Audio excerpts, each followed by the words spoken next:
આપણામાં સાનુભાવ છે, પણ સાનુભાવ આ વંચકોને થાય એવા નહીં પાછા. વચ્ચે તો બહુ ચાલ્યો હતો, ભાખરીમાં શ્રીનાથજીના, પલનામાં ઠાકોરજી મારી પાસે ચેન માંગ્યો ને મને આમ કર્યું, ઉતરીને મારી ગોદમાં મારા વાલા. જેને આવું કર્યું હોય ને એ બહાર બોલે છે નહીં.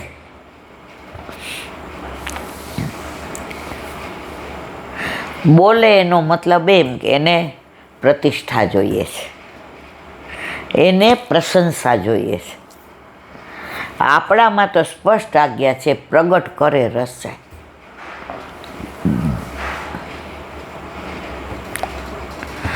જે તમને જતાવે ને એ હાંચવીને રાખો ખજાનો.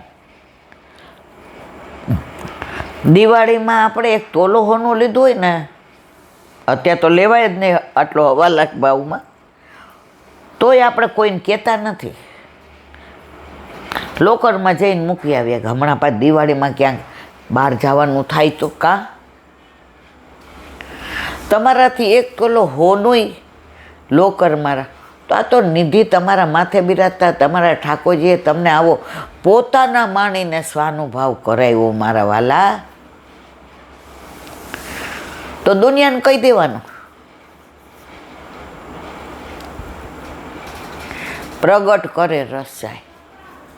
જે ભગવદીઓ હોય ને અને જેને સાનુભાવ કરાવતા હોય ને એ બહાર બોલે ને, અને બહાર બોલે ને એને ન કરાવતા હોય. ઓલી કહેવત નથી, ખાલી ચણો વાગે ઘણો. ગાંગરી ગાંગરીને કે મારી યાર પ્રભુ બોલો. હા,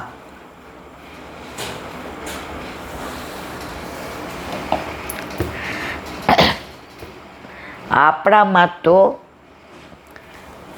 પ્રતિષ્ઠા ને પ્રશંસા એટલે પતનનું પેલું પગથિયું. આપણને ગમવા માંડે ને પ્રસન્ન થયા તોય સમજી જવાનું. ગવીલાબેન ગયા તમે, વલ્લભ કે ખોટી વ્યક્તિને દાન કરી દીધું.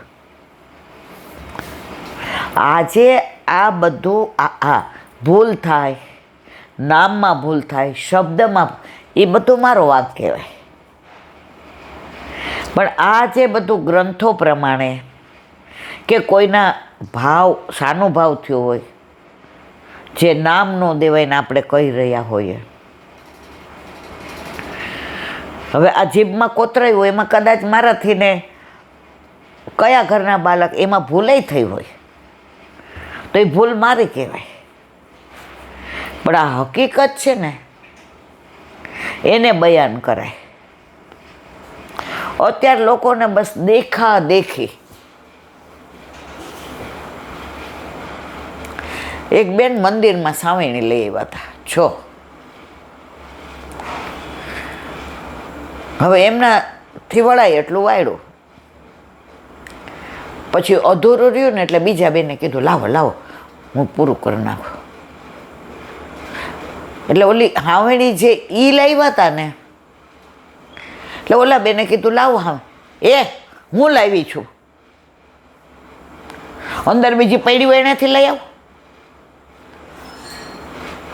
તમે સાવરણી દઈ દીધી પછી તમારે એવું બોલાય જ નહીં. તમે દાન દઈ દો કોઈને પછી તમે એમ કહો. અત્યારે આ પરિસ્થિતિ છે. ચારે બાજુ મેં આ કર્યું. એક જગ્યાએ તો ફૂલ આવે, ફૂલ. હવે મંદિરમાં વધે તો ઘરે અલા ભાઈ આ દેવદ્રવ્ય કહેવાય. ફૂલ શું, એક નાની ઢાંકણી આપણાથી ન લેવાય. આ બધું સમજતા નથી એટલે બધી વ્યથાઓ ઊભી થઈ રહી છે.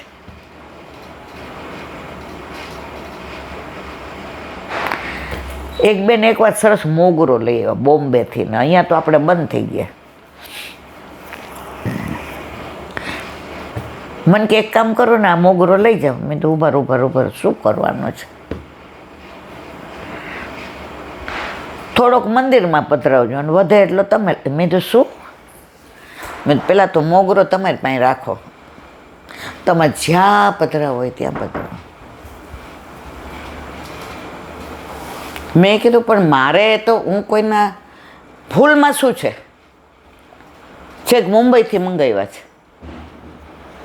મારે ઠાકોરજીને રાખ્યા ને વૈધાઈ લે મનમાં વૈધાઈ તો મારે, અને મારે મેં કીધું મારા ઠાકોરજીને તો હું મારા ઘરે કોયલને વાસંતીને ગુલાબને બધું થાય છે, ચંપોન અને પારસ અમને મળે છે. એમાં એને ખોટું લાગ્યું એટલે એણે બીજા બેનને કીધું આમને કેમ સમજાવાય, એ કે નહીં સમજે. આપણે સુકા આપણા ઠાકોરજી ક્યાં કહે છે કે તું મને મોગરો ધરાવ? હા ધરાવ. બોમ્બેથી કોઈ આવતો હોય તું મંગાવ ને, ત્યાં મળે છે. તો તારા માટે તારે મોહનલાલ એસનો હલવો કોઈ આવતો હોય તો મંગાવસ બેન, કે મારા મિસ્ટરને બહુ ભાવે છે અને પછી પૈસા આપી દેશે તો મંગાવ તારા પૈસાથી ને બેન. જય શ્રી કૃષ્ણ. સમજતા ન હોય ત્યાં સુધી બધું કરાય, પછી આમાં પડાય નહીં. બોલો વલ્લભાધીશ.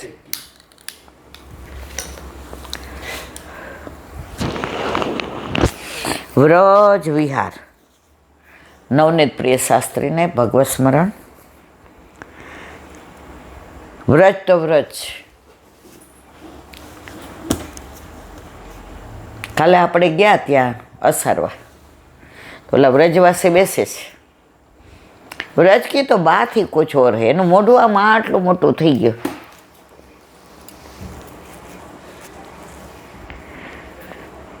તો એ લોકો તો કાયમ ત્યાં રહેતા હોય તો એવું થાય છે. આપણે તમે જોજો જઈએ ને તો બહુ મજા આવે. અઠવાડિયા પહેલાં તૈયારી કરીએ ને, સ્ટેશન દેખાવ, મને તો ગાડી દેખાય ને, ટ્રેન દેખાય ને, ડબ્બો દેખાય ને, પછી આવવાનું હોય ને આગલા દિવસે ઓલું પેકિંગ થતું હોય ને, નાખવા માંડીએ કપડાં ભરોણ ડૂચા. મન વ્યગ્ર હોય કે કાલથી આ રજ આ સ્થાન. આ વખતે હું વ્રજમાં ગઈ તો ઘણી જગ્યાએ માથી નહોતું ઉતરાણું, બરાબર નહોતું ચલાયું. 20% જગ્યા એવી હતી જ્યાં હું નહોતી એવી. પણ એ વ્રજ રજ અને ઠાકોરજીને લીલાસ્થળીમાં તો હું હતી ને. ગિરાજ બાવાના ચરણ સ્પર્શ તો થયા ને, વલ્લભે મન સન્મુખ તો કરી ને, મહારાણીમાં એ પાન તો કરાવ્યું ને. જો રમણ રેતીમાં આપણને ઉતારે ત્યાંથી ખાસું ચાલવાનું. હવે મને ખબર હતી કે મારા પગ ત્યાં સુધી ચાલવાનું નથી, આપણે ના જઈ શક્યા. જયભાઈ એને આમ વાલ કરીને એના ઓલા બધા વસ્ત્ર ઉપરથી બધી રજ હતી આપણે લગાડી લઈને, પણ ત્યાંની રજ તો ઉડીને મને તો પેલી થઈ ને. એટલે ઘણાય મને એ જ કહ્યું. હવે કદમખંડીમાં ઘણાય ન આવી શક્યા, એમાં આપણે 3 કલાક આનંદ કર્યો. સામે ગિરાજ બાબાના દર્શન કેવા થતા હતા, ગાયો ને ગોવાળ ને મોર ને ઓલા વાંદરા ને, બાજુમાં ઐરાવત કુંડ ને. સ્વરૂપ કેવું હતું રાધા કૃષ્ણનું. ઓલો ઘંટાનાથ શંખનાથ થયો તો ઠાકોરજી દોડ્યા તો એમનો ઓલો છેડો ભરાઈ ગયો તો એ વૃક્ષ ને, કદમના વૃક્ષ ને. તો પછી માનો કે 2 જગ્યાએ ના જવાયું, એના માટે થઈને 80% થોડું છોડી દેવાય. મન તો એમ થાય કે વ્રજમાં તો મળ્યું. એક વૈષ્ણવ વ્રજવાસ કરતા હતા તે ગોકુળમાં જ રહેતા હતા. એ કહેલા બધે આનંદ કરી લીધો. હવે એ કે ઠકરાણી ઘાટ સુધી જવાય છે, ગોવિંદ ઘાટ. વલ્લભ પાસે જઈ આવું, સર્વોત્તમ સ્તોત્ર બોલું, મેવાન ભોગ. કારણ કે હવે તો અપરસય મારા નથી થતી. મેં તો કાંઈ નહીં, મને કે હા આટલા વર્ષથી તો રોજ જ્યારે જે ભરી અને એમના જળ લઈને ઘરે જાઉં ને પછી ઠાકોરજીને સેવા. હવે તો પ્રભુને એ કે વ્રજવાસીના ઘરનું, કારણ કે મારથી બિલકુલ અહીંયા સુધી આવો ને એલા તો 10 જગ્યાએ થાક ખાતી ખાતી આવું. આ તો પહેલાંની વાત છે, એ તો બિચારા લીલામાં પહોંચી ગયા. તો પછી તો કોઈનાથી ન જવાય. આ વખતે આપણે 20% નથી ગયા. જો આપણે ભોજન થાળી ગયા, ચરણ પાડી જવાયું? લપસણી શિલા એનું કારણ છે. દેહ બરાબર ન હોય પણ તમે શું કરી લો. પણ વ્રજમાં તો ગયા ને. તો વ્રજ એવું છે, વ્રજ વિહાર.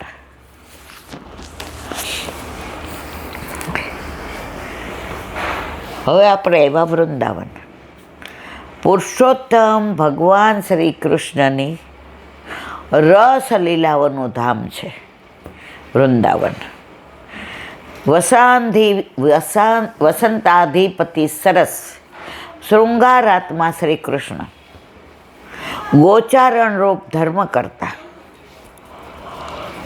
ક્રિયા જ્ઞાન શક્તિ સહિત દેવતાઓના ઉદ્ભવ માટે વેણુનાદ કરતા વિહરે છે. ગાયો ચરાવતા ગોપો ક્રિયાશક્તિ રૂપ પણ છે. દૈત્ય વગેરેને ઓળખીને દૂર કરતા શ્રી બલરામજી જ્ઞાન શક્તિ રૂપ પણ છે. ઠાકોરજી ક્રિયાશક્તિ અને બલદેવજી જ્ઞાન. ગાયો ચવારતા દિવસભર વનમાં રહીને પ્રભુ નિત્ય અનેક લીલાઓ પણ કરે છે. જો વનમાં જાય તો વન સૃષ્ટિને, વૃક્ષોને બધાને પુશ કરે છે. પૃથ્વીને, પક્ષીઓને, માકડાઓને, જીવજંતુઓને, નદીને. પ્રભુ જ્યાં ચરણ ધરે. ગોકુળમાં વલ્લભના સંધ્યાવદનના બેઠક જે છે, સંધ્યાવદન નહીં, સૈયા મંદિરમાં, તો ત્યાં તપસ્વીનો ઉદ્ધાર કર્યો હતો. ત્યારે એનું મહાત્મા કીધું ત્યારે મુખ્યજી હતા કે કોઈ બીજું હશે, ખબર નહીં. એણે એક વાક્ય સરસ કીધું, વલ્લભ જ્યાં બિરાતા ને ત્યાં અનેક કાર્ય સાથે કરતા. હવે પોઢવાનું તો બહાનું હતું, તપસ્વીનો ઉદ્ધાર કરવા માટે અહીં પહોંચ્યા હતા. એટલે વલ્લભ આપણા જે પણ કાંઈ 52 દિવસ 11 દિવસ રહ્યા, એમાં દેવી જીવ માટે કે વનવૃષ્ટિ માટે, જે એવા જીવો હતો જ્યાં વલ્લભ ન જઈ શક્યા, પદરજ ગંધ પ્રતાપ, એમના ચરણની રજ જ્યાં ઉડીને જાય ને એ લોકોનો ઉદ્ધાર થઈ જાય. તો અહીંયા એ જ કહે છે કે ગાયો ચરાવતા દિવસભર વનમાં રહીને પ્રભુ નિત્ય અનેક લીલાઓ પણ કરે છે. રાત્રે શ્રી ગોપીજનો સાથેના વિહારો પણ નિત્ય છે. આમ રાત્રિ દિવસ અખંડ લીલાઓ છે. મધુપતિ ભગવાન શ્રી કૃષ્ણની વૃંદાવનમાં ભગવાને પોતે ગોપીજનને રાસ દીક્ષાપ્રદ વેણુગીત દ્વારા પધરાવેલા નાદાત્મક રસ સ્વરૂપનું વર્ણન સુખદેવજીએ કર્યું છે. જો વૃંદાવન 3, આધિ ભૌતિક, આધિ આધ્યાત્મિક અને આધિ દૈવિક. અત્યારનું વૃંદાવન છે આધિ ભૌતિક છે. આપણે આ વૃંદાવનની વાત જે ભાગવતમાં થાય છે, સારસ્વત કલ્પની 51 ચંદ્ર સરોવર, એ આ વૃંદાવન નહીં. આ વૃંદાવનમાં ફક્ત આપણા બેઠકજી છે. એનો મતલબ એમ નહીં આ બધા સ્વરૂપો બિરાજે છે, એ સ્વયં પ્રગટિત છે. દર્શન બધાય કરવાના, પરંતુ પુષ્ટિ માર્ગીય એક જ સ્થળ છે જે આપણા બેઠક છે. બોલો વલ્લભાધીશ કી જય. મધુરાષ્ટક રેણુ મધુરો. રજ. આપણે ઓલા જટારી ધામમાં કીધું ને એવું રજ નહીં બોલવાનું, તો ઓછું લાગે. મને મનમાં એમ થયું કે તો રજ ન બોલાય, ધૂળ ન બોલાય, તો શું બોલાય? તો ઓલા મહારાજે પછી સત્સંગ કેવો સરસ કર્યો, એ રજ રાની હે, વાકે મહીમાં કોઈ વખાને નહીં. વ્રજ રજ માટે તો દેવતાઓ પણ લાલાય છે, કારણ કે આમાં ઠાકોરજીના ચરણાવે, યુગલ સ્વરૂપના રાધાજીના, સખીઓના, સખાના, ગાયોના, બછરાના, વ્રજવાસીના. અને સારસ્વત કલ્પમાં હતું એવું ને, આ રજમાં આજે પણ આ લીલા સ્થળીમાં ઠાકોરજી લીલા કરે જ છે. સાંકડી ખોરમાં દાન માગતા હતા નહીં, દાન માગે છે. ગુલાલકુંડને કરહલ્લામાં હોળી રમતા હતા નહીં, હોળી રમે છે. ગોકુળમાં માખણ ચોરતા હતા નહીં, માખણ ચોરે છે. યમુનાજીમાં ઠાકોરજી સ્નાન કરતા હતા નહીં છે. આજે પણ ભગવદીઓને યમુના જળમાં કેસરની સુગંધ આવે છે. ભલે આ જે ધોળ છે એ મર્યાદા માર્ગે છે, પણ છે ગોકુળને યમુનાજીને લગતો. યમુના જળમાં કેસર ઘોડી, સ્નાન કરાવું શામળા, અળવે હાથે અંગો ચોડી, લાડ લડાવું શામળા. પ્રભુ યમુનાજીમાં સ્નાન કરવા આવે. તો એક દિવસ યમુનાજીએ કહ્યું, એ કે આપણું કાંઈ નક્કી નહીં કયા ઘાટ ઉપર આવો. જ્યારે હું ગોવિંદ ઘાટ ઉપર યમુનાજી કે હું કેસર ઘોડીને રાખું તો આપ ઠકરાણી ઘાટ ઉપર, ઠકરાણી ઘાટ ઉપર ઘોડી રાખો તો આપ જશોદા ઘાટ જાઓ. હવે હું ઓળખી ગઈ પ્રભુ આપને. એટલે યમુના જળમાં, બધાય જળમાં જ્યાં પધારો ત્યાં કેસરયુક્ત જ હોય.